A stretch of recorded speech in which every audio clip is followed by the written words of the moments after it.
What would you do if you came home and found legal papers waiting on your kitchen table? Papers that meant your marriage was over.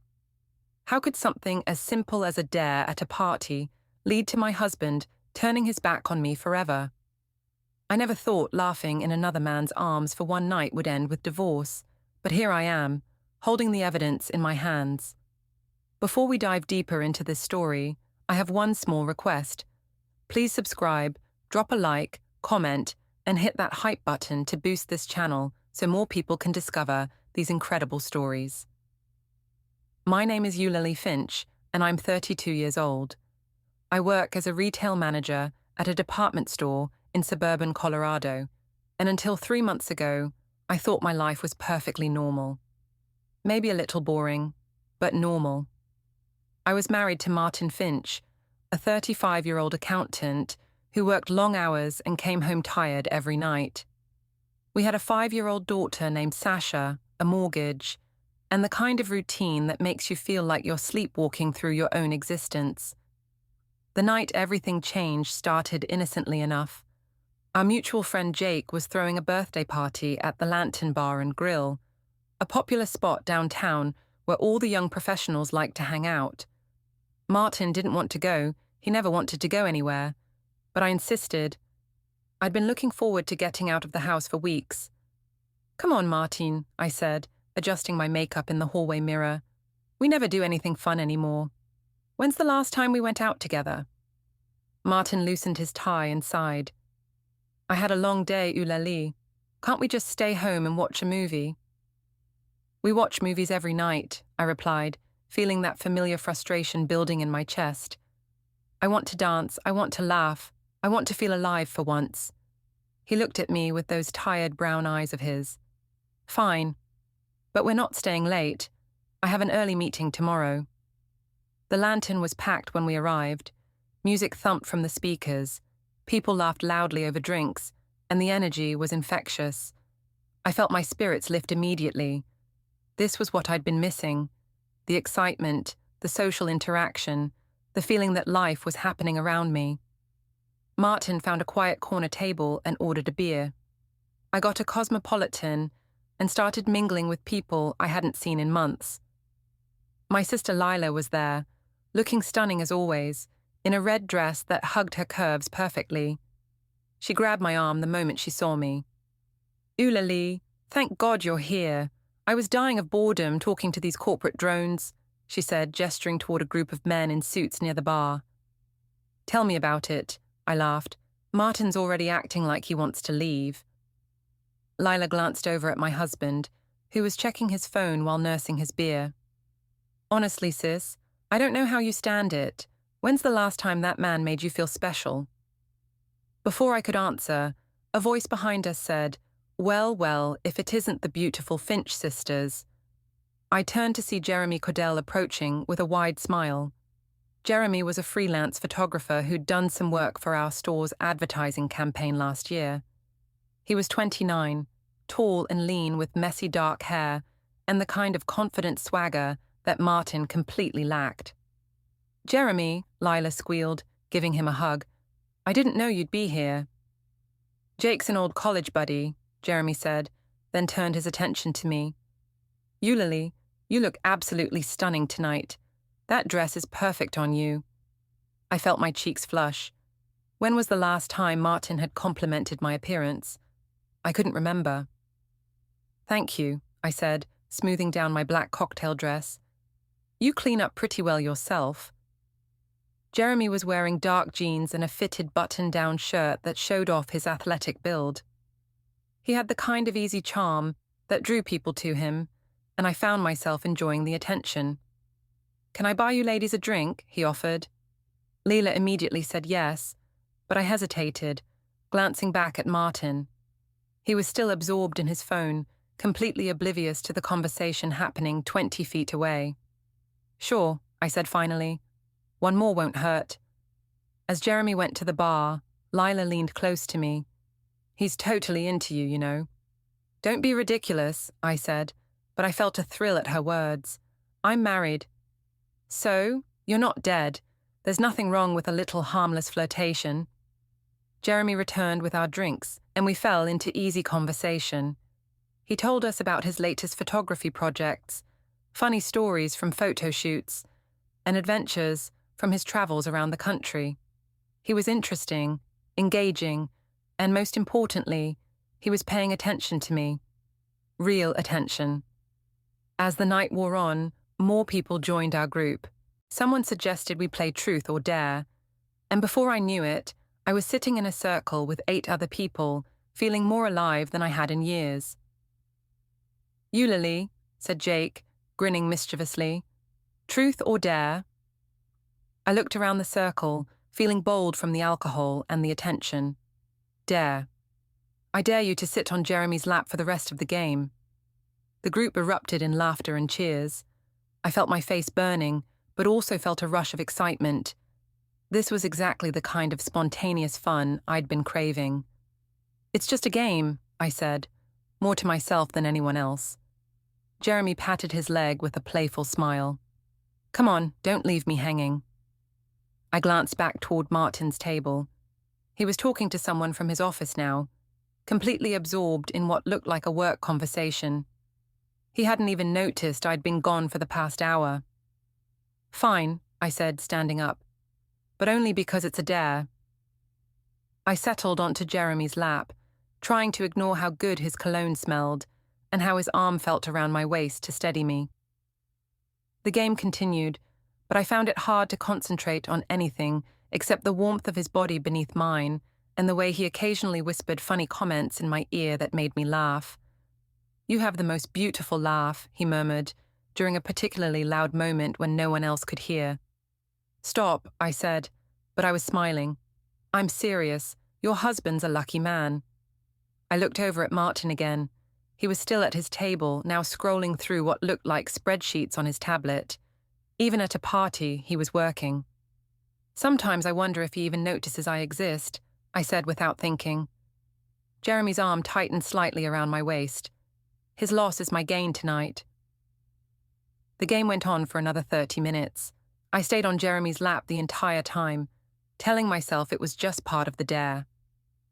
But if I'm being honest, I was enjoying every minute of it.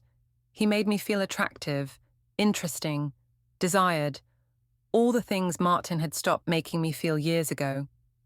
When someone suggested taking photos, I didn't object. Jeremy pulled out his phone and snapped several pictures of our group, including a few of just the 2 of us. In them, I was leaning back against his chest, both of us laughing at something someone had said. We looked comfortable together, natural, like a real couple.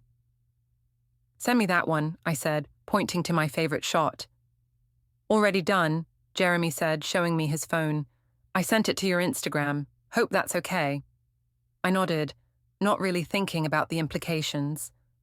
I was caught up in the moment, in the feeling of being wanted and appreciated. The party started winding down around midnight. Martin appeared at my elbow, looking tired and irritated. "We should go," he said curtly. "I told you I had an early meeting." "Just a few more minutes," I said, not wanting the night to end. "Eulalie, now." His tone was sharp enough that people nearby turned to look. I felt embarrassed by his public scolding, like I was a child being reprimanded. "Fine," I said, standing up from Jeremy's lap. "Thanks for a fun night, everyone." Jeremy stood too and gave me a hug goodbye.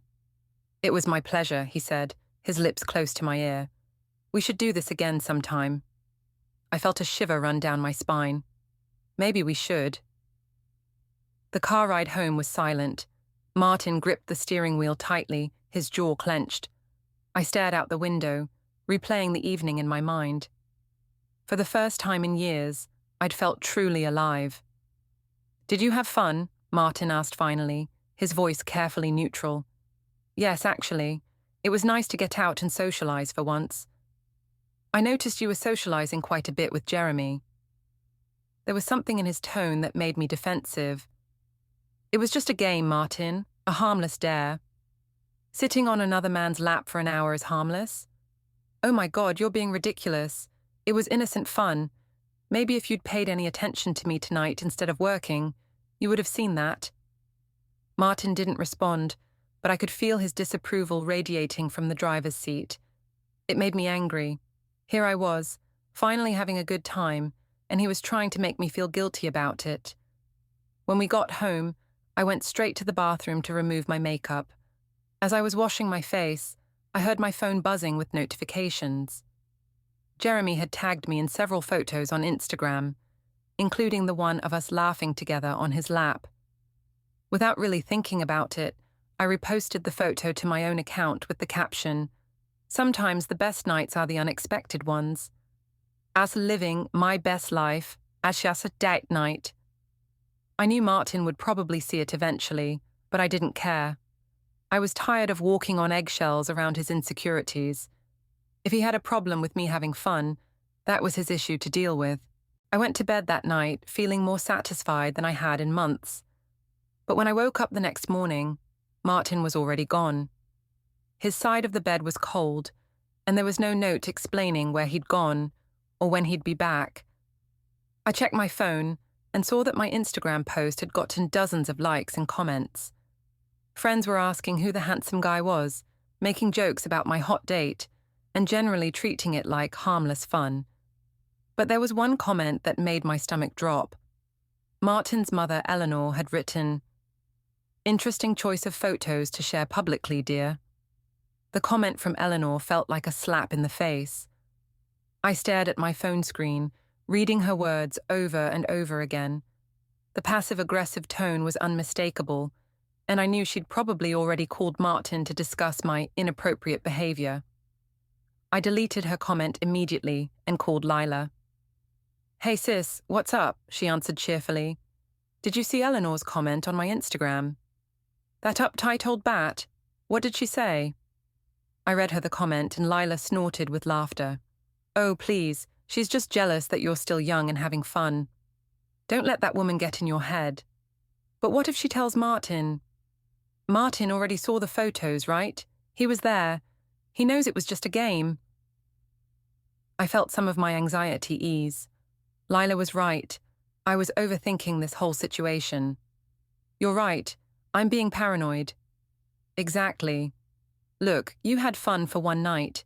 You didn't do anything wrong.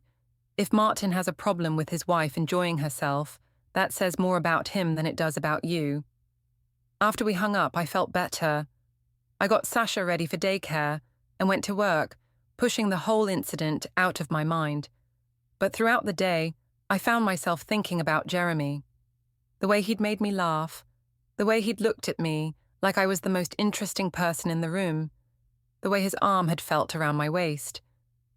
Around lunchtime, I got a text from him. "Had a great time last night. Hope we can hang out again soon."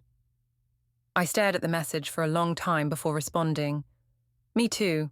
Thanks for making the party fun." He replied almost immediately. "The pleasure was all mine. You're amazing company." I felt that familiar flutter in my stomach. When was the last time Martin had called me amazing? I couldn't remember. That evening, Martin came home later than usual. He barely spoke during dinner, just pushed food around his plate, while Sasha chatted about her day at daycare. "Mummy, why was Daddy gone when I woke up this morning?" Sasha asked innocently. "Daddy had to go to work early," I said, shooting Martin a look. "I had some things to take care of," Martin said quietly. After we put Sasha to bed, Martin and I sat in the living room watching TV. The silence between us was deafening. Finally, I couldn't take it anymore. "Are you going to tell me what's wrong? Or are we just going to sit here in awkward silence all night?" Martin muted the TV and turned to face me. "I saw the photos, Eulalie." "What photos?" "Don't play dumb. The Instagram posts. The pictures of you and Jeremy." I felt my defenses go up immediately. "Those were from the party. You were there. You know it was just a game. A game that involved you sitting on another man's lap while he had his hands all over you." His hands weren't all over me. He had one arm around my waist to keep me from falling off. "You're being dramatic." Martin ran his hands through his hair, a gesture I recognized as his way of trying to control his temper. "Do you have any idea how humiliating it was for me? My co-workers saw those photos. My mother saw them. Everyone's asking me why my wife was practically making out with another man in public. We weren't making out. God, Martin, you're blowing this completely out of proportion. Am I? Because from where I'm sitting, it looks like my wife was flirting with another man all night, and then broadcasting it on social media for everyone to see. I stood up, anger flaring in my chest.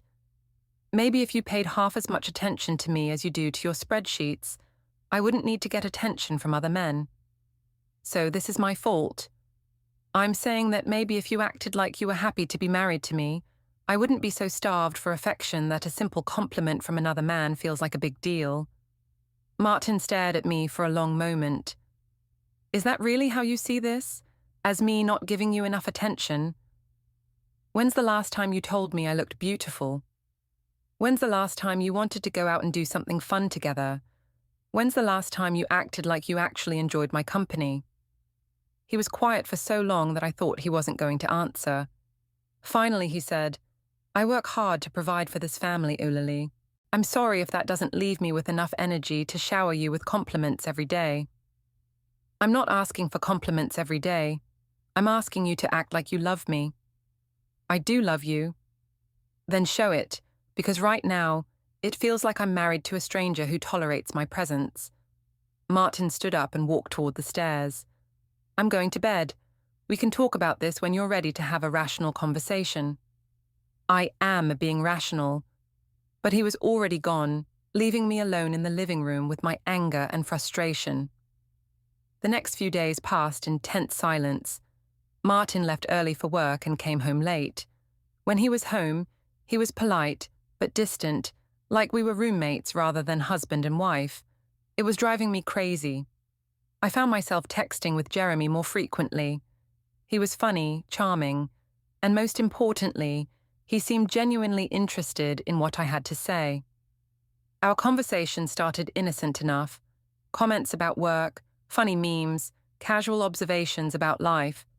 But gradually, they became more personal. Your husband doesn't deserve you, he texted one afternoon. Any man who doesn't appreciate what he has is a fool. Things are complicated, I replied. They don't have to be. Life's too short to be unhappy. I knew I should stop the conversation there, but I didn't want to. Jeremy made me feel good about myself in a way that Martin hadn't in years. That weekend, Martin announced he was going to spend Saturday at his parents' house, helping his father with some home improvement project. What about our family time? I asked. I figured you could use some space, he said without looking at me. After he left with Sasha, I called Lila. Want to go shopping? I asked. I need to get out of this house. We spent the afternoon at the mall, trying on clothes and gossiping about people we knew. It felt good to laugh and be silly, to forget about the tension at home for a few hours. You seem happier, Lila observed, as we sat in the food court sharing a pretzel. I feel lighter somehow, like I'm remembering who I used to be before I became just Martin's wife. Maybe this whole thing with Jeremy was a wake-up call. Maybe you needed to remember that you're an attractive, desirable woman. Maybe, I agreed, though I wasn't sure what that meant for my marriage. That evening, Jeremy texted asking if I wanted to meet him for coffee. I knew I should say no, but Martin wasn't home yet, and I was tired of sitting alone in an empty house. Just coffee, I told myself as I got ready. What harm could it do? We met at a quiet cafe downtown. Jeremy was already there when I arrived, looking handsome in a casual sweater and jeans. He stood up and gave me a hug that lasted just a little too long. You look beautiful, he said, and I felt that familiar flutter. We talked for 2 hours about everything and nothing. He told me about his photography, his travels, his dreams for the future. I found myself opening up about my frustrations with my marriage, my feeling that I was disappearing into the role of wife and mother. You're too vibrant to fade into the background, Jeremy said, reaching across the table to touch my hand. You deserve to be with someone who sees that. I didn't pull my hand away. It's not that simple. I have a daughter, a life. I'm not asking you to run away with me, he said with a smile. I'm just saying you deserve to be happy. When I got home, Martin was in the living room reading. He looked up when I walked in. "Where were you?" "Out with Lila," I said, which wasn't technically a lie since I had been with her earlier. "Until 9 o'clock. We lost track of time. Is that a crime?" Martin studied my face for a moment, and I wondered if he could see the guilt I was trying to hide. "No," he said finally. "It's not a crime." But something in his tone made me think he didn't believe me. Over the next 2 weeks, the distance between Martin and me grew wider. He started coming home even later from work, often after Sasha was already asleep. When I asked him about it, he claimed he was busy with a big client audit, but I suspected he was just avoiding me. Meanwhile, my texting with Jeremy became a daily routine. He would send me good morning messages that brightened my day, funny photos that made me laugh during boring moments at work, and sweet compliments that made me feel attractive and appreciated. It was everything I wasn't getting at home. "We should meet for coffee again," he texted one Thursday afternoon. I hesitated.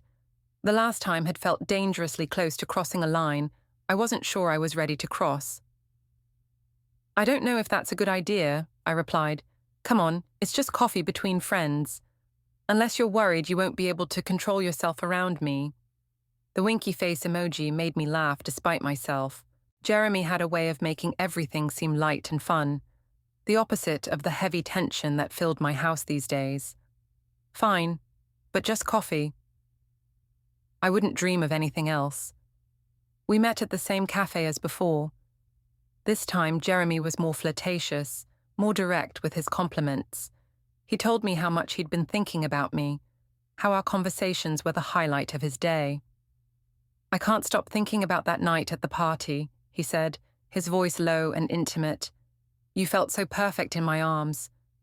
"Jeremy," I started to protest, but my heart wasn't in it. "I know you felt it too, the connection between us, the chemistry." I had felt it. That was the problem. Sitting there across from him, looking into his dark eyes, I felt more alive than I had in years. "I'm married," I said weakly. "Are you happy?" The question hung in the air between us. I wanted to say yes, to defend my marriage and my husband, but the words wouldn't come. "It's complicated," I said finally. "It doesn't have to be. You deserve to feel desired, Eulalie. You deserve to be with someone who can't keep his hands off you." His foot brushed against mine under the table, and I felt a jolt of electricity run through me. "I should go," I said, but I didn't move. "Stay, please, just talk to me. Tell me what you're thinking." So I did. I told him about how lonely I felt in my marriage, how Martin treated me more like a roommate than a wife, how I sometimes wondered if I'd made a mistake getting married so young. "You were just a kid when you got married," Jeremy said sympathetically. "People change. Maybe you've outgrown each other." "Maybe," I agreed, though the thought scared me. When I finally got home that night, Martin was in his study working on his laptop. I peeked in to say goodnight, but he barely looked up. "How was your day?" I asked. "Busy. Yours?" "Fine. Just ran some errands after work." He nodded absently, already turning back to his screen. I stood there for a moment, waiting for him to ask me anything else, to show even the slightest interest in my life. But he was absorbed in whatever spreadsheet he was working on. I went upstairs feeling more disconnected from my husband than ever. The next morning, I was getting ready for work when Sasha came into my bedroom. "Mummy, why is Daddy always sad?" I stopped applying my mascara and looked at my daughter in the mirror. "What do you mean, sweetie?" "He doesn't smile anymore, and he doesn't laugh at my jokes." My heart clenched. I hadn't realized Sasha was picking up on the tension between us. "Daddy's just stressed about work," I said, kneeling down to her level. Sometimes grown-ups have a lot on their minds. "Is he mad at me?" "Oh no, baby. Daddy loves you very much. He's not mad at you at all." "Is he mad at you?" I didn't know how to answer that. Was Martin mad at me, or was he just disappointed? Either way, our problems were affecting our daughter, and that wasn't fair to her. "Everything's going to be okay," I said, giving her a hug. I promise. But even as I said the words, I wasn't sure I believed them. That afternoon, I got a call from Eleanor, Martin's mother. "Hello, Eulalie," she said in her crisp, formal tone. "I was hoping we could have lunch this weekend, just the two of us." I immediately felt suspicious. Eleanor and I had never been close, and she rarely invited me to do anything without Martin present. "What's the occasion?" I asked. "Can't a mother-in-law want to spend time with her daughter-in-law?" I knew there was more to it than that, but I agreed to meet her on Saturday. The restaurant Eleanor chose was expensive and stuffy, the kind of place where people spoke in hushed tones and the waiters wore white gloves. I felt underdressed in my casual sweater and jeans. Eleanor was already seated when I arrived, looking perfectly put together in a navy blue suit and pearls. She stood to give me a brief, cold hug.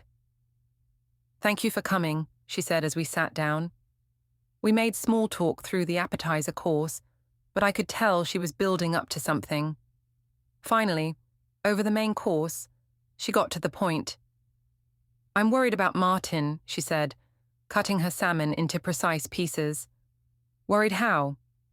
"He seems troubled lately. Distant. David thinks it might be work stress, but I suspect it's something else." She gave me a meaningful look, and I felt my cheeks flush. "I don't know what you're implying," I said. "I'm not implying anything, dear. I'm asking directly. Are you and Martin having problems?" I took a sip of my wine, trying to buy time. All couples go through rough patches. "Is that what you call posting intimate photos with other men on social media? A rough patch?" There it was. I should have known this lunch was really an ambush. "Those photos were from a party. Martin was there. It was innocent." Eleanor set down her fork and looked at me directly. "Eulalie, I've been married for 33 years. I know what innocent looks like, and that wasn't it. I don't have to defend myself to you." "No, you don't, but you do have to think about what your behavior is doing to your husband and your daughter." "My behavior? What about Martin's behavior? When's the last time he showed me any affection? When's the last time he acted like he was happy to be married to me?" "Marriage isn't about constant excitement and romance," Eleanor said coldly. "It's about commitment, loyalty, and putting your family first. Martin works hard to provide for you and Sasha. The least you could do is respect him enough not to humiliate him publicly." I felt anger rising in my chest. I didn't humiliate him. I had fun at a party. I'm sorry if that's too scandalous for your delicate sensibilities. This isn't about me, dear. This is about you making a choice. You can either work on your marriage or continue down this path of self-destruction, but you can't do both. I threw my napkin on the table and stood up. I don't need relationship advice from someone who's never worked a day in her life and thinks a woman's only job is to cater to her husband's every need. Eleanor's face went white with anger. "How dare you? No, how dare you? You don't know anything about my marriage or what I need to be happy. And you certainly don't have the right to lecture me about loyalty when your son has been ignoring me for months." I walked out of the restaurant, leaving Eleanor sitting there with her mouth open. I felt vindicated in the moment, but by the time I got to my car, I was shaking. I called Jeremy without thinking about it. "Hey, beautiful," he answered. "What's up?" "I just had lunch with my mother-in-law. It was a disaster." "Want to talk about it? I'm free if you want to meet somewhere." I knew I should go home, should try to work things out with Martin, but the thought of walking into that cold, silent house was unbearable. "Yes," I said. "I need to talk to someone who actually cares about how I feel." We met at a quiet bar across town. Jeremy listened sympathetically as I told him about my confrontation with Eleanor, nodding in all the right places and making supportive comments. "She sounds like a real piece of work," he said. "No wonder Martin is so uptight if that's what he grew up with." She basically accused me of being a terrible wife and mother. "You're not terrible. You're human. You have needs and desires, and there's nothing wrong with that." Jeremy reached across the table and took my hand. This time, I didn't pull away. You deserve so much better than this, he said softly. You deserve to be with someone who appreciates you. Like you, I asked, my voice barely above a whisper. Like me. We sat there holding hands across the table, and I felt something shift inside me. Maybe Eleanor was right. Maybe I was making a choice. But maybe it was time to choose myself for once. When I got home that evening, Martin was waiting in the kitchen. He looked tired and sad, older than his 35 years. Where were you? He asked. Out, I said, not meeting his eyes. Eleanor called. She said you two had an argument. I turned to face him, feeling defensive again. Your mother ambushed me. She invited me to lunch just so she could lecture me about being a better wife. Maybe she has a point. The words hit me like a slap. Excuse me? Maybe you should think about how your actions affect other people. My actions? What about your actions, Martin? When's the last time you told me you loved me? When's the last time you touched me? When's the last time you acted like you were glad to be married to me? I show you I love you every day by working to support this family. That's not love, that's obligation. There's a difference. Martin stared at me for a long moment. What do you want from me, Eulalie? I want you to want me. I want you to look at me the way you used to. I want to feel like I matter to you. You do matter to me. Then prove it. We stood there in the kitchen, the space between us feeling like an ocean. Finally, Martin spoke. I don't know how to be what you need anymore. It was the most honest thing he'd said to me in months, and it broke my heart a little. Then maybe we need to figure out if this is working, I said quietly. Martin nodded slowly. Maybe we do. That night, we slept on opposite sides of our king-size bed, both of us staring at the ceiling in the dark. I thought about Jeremy, about the way he made me feel alive and desired. I thought about Martin, about the life we'd built together and the daughter we both loved. I thought about choices and consequences, about loyalty and happiness, about what I owed to others and what I owed to myself. But I didn't come to any conclusions. I just lay there in the dark, feeling more confused and alone than ever. The tension in our house became unbearable over the next week. Martin and I barely spoke, except when necessary for Sasha's sake. We moved around each other like polite strangers, careful not to let our shoulders brush when we passed in the hallway. I found myself spending more time texting with Jeremy, looking forward to his messages like a lifeline. He was planning a photography exhibition downtown and invited me to the opening. I'd love for you to be there, he texted. You inspire my work. I don't know if I can make it, I replied, though part of me desperately wanted to go. Think about it. It would mean a lot to have you there. The exhibition was on a Friday night. Martin was working late again, and I'd arranged for his parents to watch Sasha. I told myself I was just going to support a friend's art, but deep down, I knew it was more than that. The gallery was crowded with artsy types drinking wine and discussing Jeremy's photographs. His work was beautiful, landscapes, portraits, street photography that captured moments of raw human emotion. I was genuinely impressed.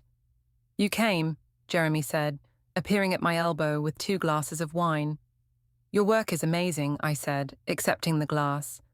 You're really talented. Thank you. That means everything coming from you. He guided me through the gallery, explaining the stories behind different photographs. His enthusiasm was infectious, and I found myself getting caught up in his passion for his art. This one's my favorite, he said, stopping in front of a black and white portrait of a woman laughing. It reminds me of you. The woman in the photo was beautiful, carefree, radiating joy. It was how I wanted to see myself. She looks happy, I said. She is happy, just like you deserve to be. Jeremy moved closer to me, close enough that I could smell his cologne and feel the warmth of his body. Eulalie, he said softly, I need to tell you something. What? I'm falling for you, hard. I know the situation is complicated, but I can't pretend these feelings don't exist anymore. My heart started racing. Jeremy, I'm not asking you to make any decisions tonight. I just needed you to know how I feel.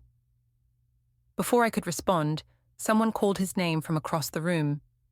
A potential buyer wanted to discuss one of his pieces. Don't leave, he said, squeezing my hand. Please, we need to finish this conversation. I watched him walk away, my mind spinning. This was it, the moment where I had to choose what kind of person I wanted to be. I could leave right now, go home to my husband and daughter, and try to repair my marriage. Or I could stay and see where this path led.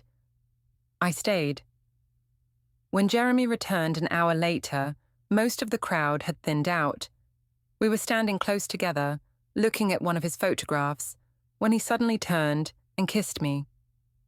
It wasn't a gentle, tentative kiss. It was passionate, hungry, full of weeks of built-up tension and desire. And I kissed him back with equal intensity, my hands tangling in his hair, my body pressing against his. When we finally broke apart, we were both breathing hard. "Come back to my place," Jeremy whispered against my ear. I knew I should say no. I knew this was the point of no return. But I was tired of being the good wife, the responsible mother, the woman who always did what was expected of her. "Okay," I said. We barely made it through the door of his apartment before we were kissing again. Everything happened fast after that. Clothes discarded, hands exploring, bodies moving together with desperate need. It was everything my marriage hadn't been in years. Passionate, exciting, consuming. Afterward, we lay tangled together in his bed, and I felt a mixture of satisfaction and guilt that made my stomach churn. "Are you okay?" Jeremy asked, stroking my hair. "I don't know," I said honestly. "I've never done anything like this before. I'm glad you did. I'm glad you chose to be here with me." But had I really chosen this, or had I just let it happen? The distinction felt important somehow. I got home after midnight, expecting Martin to be asleep. Instead, he was sitting at the kitchen table with his laptop open and a cup of cold coffee beside him. "You're up late," I said, trying to sound casual. "Couldn't sleep," he said without looking up from his screen. "How was the gallery opening?" My blood ran cold. "What gallery opening?" Martin finally looked at me, and I saw something in his eyes that made my stomach drop. "Jeremy Cordell's photography exhibition, the one you attended tonight." "How did you—" "He posted photos on his Instagram. You're in several of them." I felt the world tilt beneath my feet. "Martin, I can explain." "Can you? Because from where I'm sitting, it looks like my wife spent the evening at another man's art show, looking very cozy in all the pictures." I pulled out my phone and checked Jeremy's Instagram. Sure enough, there were multiple photos from the evening, including several of us standing close together, looking at his artwork. In one, his hand was on the small of my back. In another, we were leaning in close, apparently deep in conversation. "It wasn't like that," I said weakly. "What was it like then?" I opened my mouth to lie, to make up some story about supporting a friend's career, but the words wouldn't come. Maybe I was tired of lying. Maybe I was tired of pretending. "I don't know," I said finally. Martin closed his laptop and looked at me for a long moment. "Do you want to be married to me, Eulalie?" The question was so direct, so honest, that it took my breath away. Yes. Of course I do." "Then why are you spending your Friday nights with other men instead of trying to fix what's broken between us?" "Because you don't want to fix it," I exploded. "You've given up on us. You come home, you eat dinner, you work on your computer, and you go to bed. When's the last time we had a real conversation? When's the last time you acted like you were interested in my life? So, this is my fault.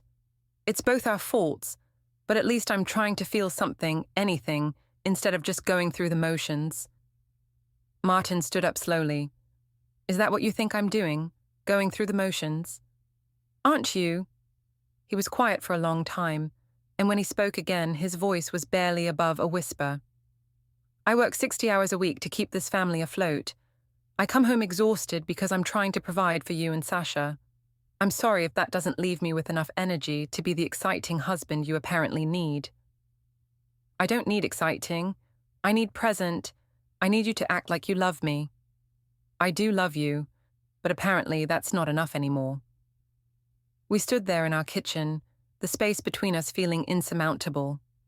Finally, Martin picked up his laptop. I'm going to sleep in the guest room tonight, he said.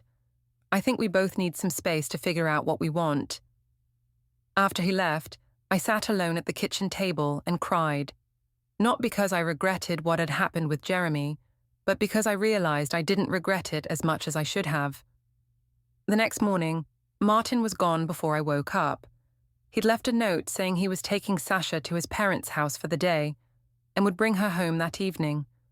I spent the day alone, alternating between guilt and defiance. Jeremy texted me several times, but I didn't respond. I needed to think, to figure out what I wanted and what I was willing to sacrifice to get it. When Martin brought Sasha home that evening, she ran to me with her usual enthusiasm. "Mommy, Grandma Eleanor made cookies, and Grandpa David taught me how to play chess." "That sounds wonderful, sweetie," I said, hugging her tight. Martin lingered in the doorway, watching us. When Sasha went upstairs to play, he spoke quietly. "My parents want to have a family dinner next Sunday. All of us." "Okay," I said, though I dreaded the thought of sitting through a meal with Eleanor after our confrontation. "Eulalie," Martin said, his voice tired, "I don't know how to fix this. I don't know what you need from me anymore." I looked at my husband, really looked at him, and saw the pain in his eyes. He wasn't just angry or disappointed, he was heartbroken. "I don't know either," I said honestly. Martin nodded and headed upstairs. I heard him moving around in the guest room, and I realized he wasn't planning to come back to our bed anytime soon. Sunday dinner at the Finch house was exactly as awkward as I'd expected. Eleanor was coldly polite, David tried to keep the conversation light, and Martin barely spoke. Sasha was the only one who seemed oblivious to the tension, chattering happily about school and her friends. Halfway through the meal, Eleanor excused herself to get dessert. A few minutes later, she returned with a manila envelope instead of pie. "Martin," she said, setting the envelope beside his plate. "This came to our house yesterday. It was addressed to you." Martin opened the envelope and pulled out several printed pages. As he looked through them, his face went white. "What is it?" I asked, though I had a sinking feeling I already knew. Martin didn't answer. Instead, he handed me the pages. They were printouts of text messages, my text messages with Jeremy. Someone had screenshot our entire conversation history and sent it anonymously to Martin's parents' house. Every flirtatious comment, every complaint about my marriage, every intimate detail was there in black and white. "Oh my God," I whispered. "Someone thought Martin should know what his wife has been up to," Eleanor said, her voice like ice. I looked around the table at the faces staring back at me. David looked uncomfortable but disappointed. Eleanor looked vindicated. Martin looked devastated. "This isn't what it looks like," I said desperately. "It looks like you've been having an emotional affair for weeks," Martin said quietly. "Is that not what it is?" I wanted to deny it, to explain it away, but the evidence was right there in front of us. There was no spinning this, no making it seem innocent. "Martin, please, let me explain." "Explain what? How you told another man that you were unhappy in your marriage. How you complained about me to someone you barely know. How you said you deserved better than what I could give you." Every word hit like a physical blow because they were all true. I had said those things. I had betrayed my husband's trust in the most fundamental way. I was confused, I was lonely, I made a mistake. "A mistake?" Eleanor interjected. "This looks like a deliberate choice to me." "Eleanor, please," David said quietly. "Let them work this out." But Martin was already standing up. "There's nothing to work out. This is who Eulalie is. This is what she thinks of our marriage." "That's not true, isn't it? Because these messages paint a pretty clear picture of a woman who's checked out of her marriage and is looking for someone better." He picked up the papers and walked toward the door. "I'll be back for Sasha later. I need some time to think."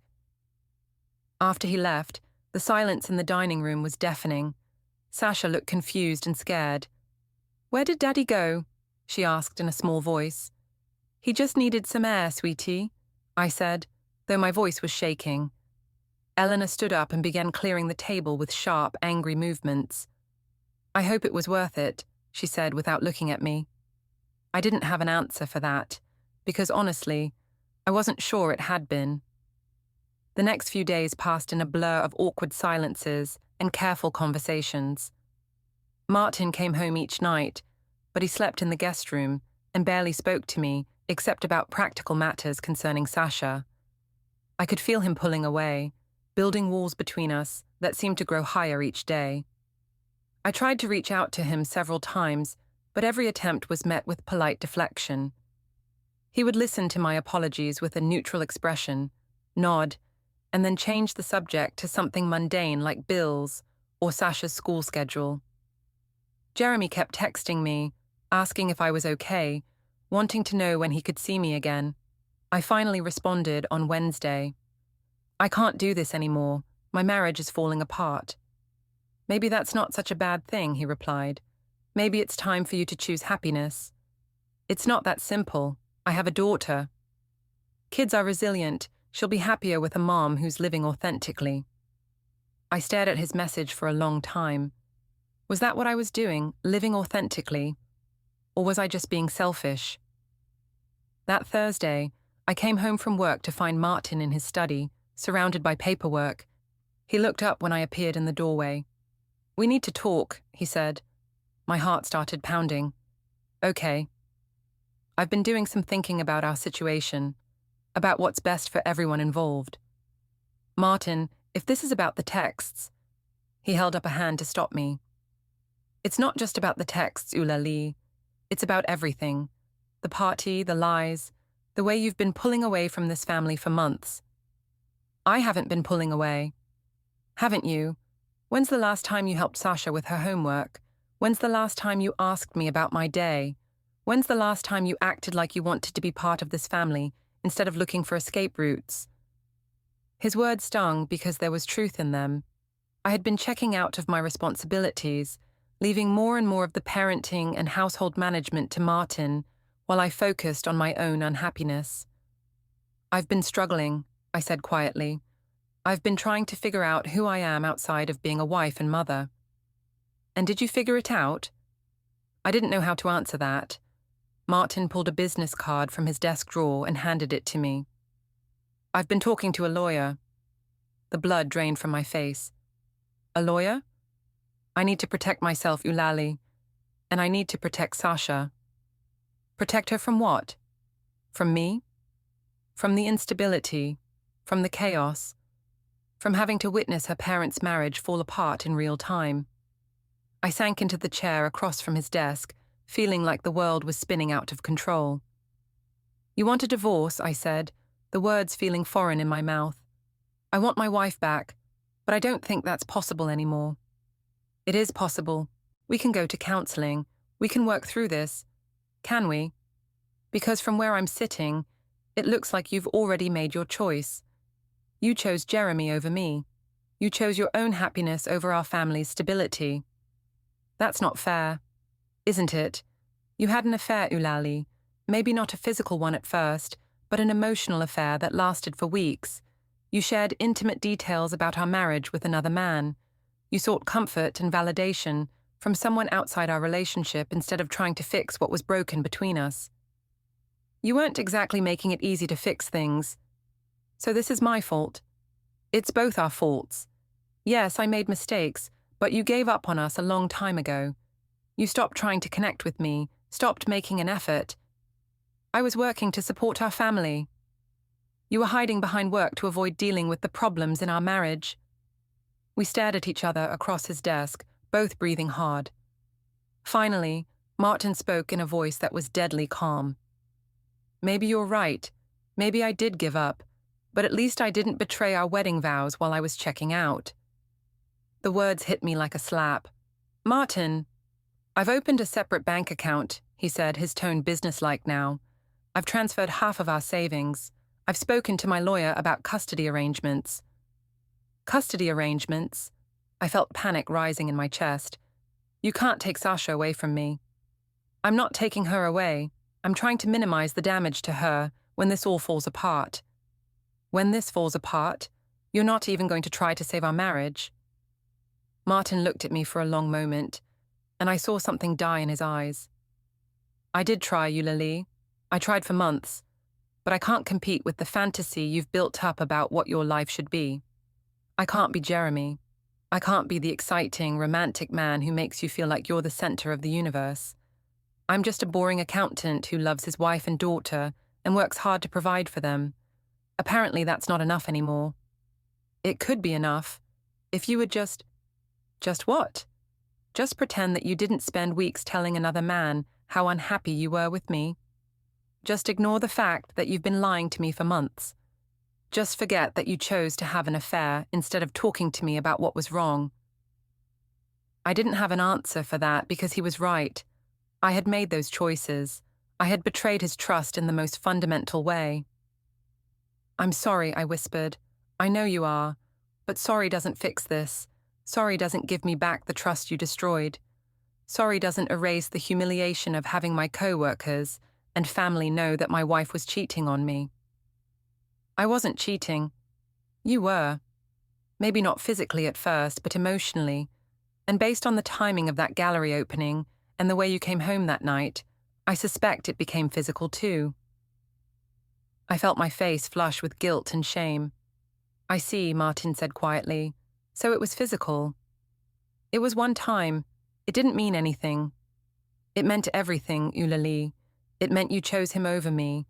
It meant our marriage vows meant nothing to you when you were feeling neglected or unappreciated." We sat in silence for several minutes. Finally, Martin spoke again. "I'll be staying at my parents' house for a while. I think we need some space to figure out next steps." "What about Sasha?" "She'll stay here with you during the week. I'll pick her up on weekends." "Martin, please, don't do this. We can work through this if we just..." "No, we can't. Because I'll never be able to trust you again. Every time you're late coming home, every time you get a text message, every time you smile at another man, I'll wonder if you're having another affair. That's no way to live." He was right, and I knew it. The trust between us was broken, maybe irreparably. "So that's it? You're just giving up on 8 years of marriage?" "You gave up first, Eulalie. I'm just making it official." Martin stood up and started packing his laptop and some files into his briefcase. "I'll come by tomorrow to get some clothes. We'll need to tell Sasha something." "What do we tell her?" "We tell her that Mommy and Daddy need some time apart to work on some grown-up problems. We tell her it's not her fault and that we both love her very much." "She's going to be devastated." "Yes, she is. But she'll be more devastated if we stay together and continue to make each other miserable." After Martin left, I sat alone in his study, surrounded by the remnants of our life together. Family photos on the shelves, Sasha's artwork taped to the wall, a coffee mug I'd given him for Father's Day with "World's Best Dad" printed on the side. I thought about calling Jeremy, about seeking comfort in his arms, but the thought made me feel sick. This wasn't his fault, but he wasn't the solution either. He was just a symptom of the larger problem. My inability to be satisfied with what I had, my constant need for something more, something better, something different. I called my mother instead. "Eulalie, it's late, honey. Is everything okay?" "Martin left me," I said and started crying. "Oh, sweetheart, what happened?" I told her everything, the party, Jeremy, the affair, the text messages. She listened without judgment, making sympathetic noises at all the right moments. "I don't know what to do," I finished. "I've ruined everything." "Honey," my mother said gently, "relationships are complicated. Sometimes people grow apart. Sometimes they want different things." But I threw away 8 years of marriage for what? A few weeks of excitement with a man I barely know. Maybe you needed to explore those feelings. Maybe you needed to know what else was out there. And now I know, and it cost me my family. It doesn't have to cost you everything. You and Martin might be able to work through this with time and counseling. But even as she said it, I knew it wasn't true. Martin was done. I could see it in his eyes, hear it in his voice. He'd reached his limit, and I'd pushed him past it. I need to go tell Sasha, I said. Do you want me to come over? You shouldn't have to handle this alone. No, I need to do this myself. This is my mess to clean up. After we hung up, I went upstairs to Sasha's room. She was already asleep, her little face peaceful in the glow of her nightlight. Tomorrow, I would have to break her heart. I would have to tell my 5-year-old daughter that Mommy and Daddy weren't going to live together anymore, that our family was broken, that everything she thought was stable and permanent was actually fragile and conditional. I sat on the edge of her bed and watched her sleep, and I hated myself more than I'd ever hated anyone in my life. The conversation with Sasha was even worse than I'd imagined. She cried. She asked if it was her fault. She begged me to make Daddy come home. I held her while she sobbed and promised her that both Mommy and Daddy loved her very much, that some things between grown-ups were complicated, that we would figure out how to make everything okay. But I wasn't sure we would figure it out. I wasn't sure anything would ever be okay again. Martin came by that evening to pick up some clothes and to spend time with Sasha. I watched from the kitchen as he sat on the living room floor, building blocks with our daughter, both of them trying to pretend everything was normal. But I could see the sadness in Sasha's eyes, the way she clung to Martin when it was time for him to leave. I want to go with you, Daddy, she said, wrapping her arms around his neck. You need to stay here with Mommy tonight, sweetheart, but I'll see you this weekend, okay? Promise? I promise. After they said goodbye, Martin and I stood awkwardly in the hallway. How did she take it when you told her? He asked. About as well as you'd expect. She's confused and scared. Martin nodded, his jaw tight. This is exactly what I was trying to avoid. I know. I'm sorry. Sorry doesn't fix this, Eulalie. Sorry doesn't undo the damage we've done to our daughter. He was right, and I hated him for being right. I hated that he got to be the rational, responsible parent, while I was the one who'd blown up our family for a few weeks of excitement. Over the next few weeks, we settled into a painful routine. Martin would pick up Sasha on Friday evenings and bring her back on Sunday nights. During the week, I was a single parent, handling bedtimes and homework and the constant questions about when Daddy was coming home. Jeremy kept reaching out, but I ignored his calls and texts. Whatever I'd felt for him seemed insignificant now compared to what I'd lost. He represented everything that was wrong with my choices, everything that had led me to this place of profound regret. A month after Martin moved out, I got served with divorce papers. The sight of the official legal documents made everything feel final and real in a way it hadn't before.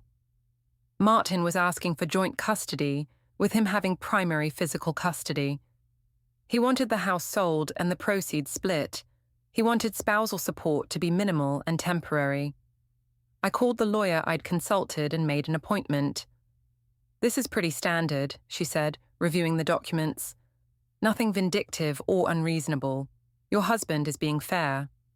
He wants primary custody of our daughter. Based on what you've told me about your work schedules and living arrangements, that makes sense. He has more stability right now. But she's my daughter too. Of course she is. You'll still have joint legal custody and significant parenting time, but judges tend to favor the parent who can provide more consistency, especially during a difficult transition. I felt like I was drowning. What are my options? You can contest the custody arrangement, but based on the circumstances, the affair, the instability in your living situation, I wouldn't recommend it. It could backfire and result in you getting less time with your daughter. So I just accept this. You accept what's reasonable and work toward rebuilding your relationship with your daughter and establishing your own stability. Show the court that you're a responsible parent who can provide a good home for her. But how could I do that when I'd already proven I was willing to put my own desires ahead of my family's well-being. The next few months were the darkest of my life. I moved into a small apartment, splitting my time between my lonely new place and the house I'd shared with Martin, which was now on the market. Sasha struggled with the transition, acting out at school and having nightmares about her parents not loving her anymore. "She needs stability," Martin said during one of our awkward custody exchanges. "She needs to know that at least one of her parents is going to be consistent and reliable." The implication was clear. I had proven I wasn't consistent or reliable. "I'm trying," I said. "I'm doing my best." "Are you? Because from where I'm standing, it looks like you're still focused on yourself, still playing the victim instead of taking responsibility for the choices you made. That's not fair. Isn't it? You had an affair, Eulalie. You destroyed our marriage. You're the reason our daughter is crying herself to sleep at night. But somehow, in your mind, you're the one who's been wronged." I wanted to argue with him, but I couldn't, because he was right. Even in the midst of losing everything, part of me still felt sorry for myself, still felt like I'd been misunderstood and misjudged. 6 months after Martin moved out, our divorce was finalized.